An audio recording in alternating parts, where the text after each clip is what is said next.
अॼु असां जूं ॿ तंज़ीमूं जेके हुयूं ऐं सिंध गवर्नमेंट एम्प्लॉइज़ अलायंस जेके हुया ऐं ॿिनि ग्रुपनि जो जेको पाण में सेक्रेटरी लेवल ते जेको असांजो इशू हुयो, जेके धरना लॻल हुया। ऐं पहिरियों असां 23 तारीख़ जो धरणो सिंध गवर्नमेंट खां जेके मुतालबा हुया, जेके मुतालबा सिंध गवर्नमेंट वफ़ाक़ खां घुरे थी, असां मुलाज़िमनि जो हक़ आहे, असांखे कोन थो ॾिनो वञे।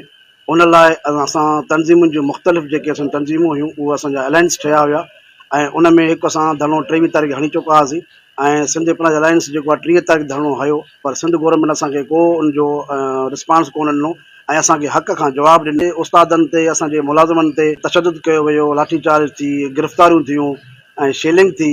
उन लाइ असीं हिते अॼु जेको इजलास ऐं मीटिंग जो मक़सदु इहो हो त असांजो गॾु थियण जो मक़सदु इहो हुयो त असीं हिते अॼु तमामु जेके ॿ ग्रुप हुया गवर्नमेंट एम्प्लॉइज़ अलायंस जा, असां उहो ख़तमु करे हिकिड़ो ग्रुप ठाहे करे असां मुतफ़िक़ा राय सां असां सभु गॾिजी ऐं हिकु थिया आहियूं।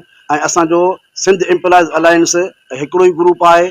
उन में असां ॿ ग्रुप ख़तमु करे असांजो इस्लामाबाद जेको असांजो 21 तारीख़ ते जेको असांजो धरणो रखियलु आहे, असां उनजी बिल्कुलु हिमायत बि कयूं था। असां हिन ग्रुप में शामिल थिया आहियूं। तमामु तंज़ीमूं असां मुतफ़िक़ थी करे अॼु असां ऐं हिकु अलायंस ठाहे सिंध एम्प्लॉइज़ अलायंस में ज़म थी करे ऐं सभिनी दोस्तनि सां इख़्तियार ॾिना। अॼु असां मुलाज़िमनि खे हिकु करे गॾु थी हिते असां मैसेज ॾिनो आहे ऐं असांजो इहो मैसेज आहे त असां हिकु थी करे पंहिंजी गवर्नमेंट खां छिके करे असां हक़ हासिल करे वठूं।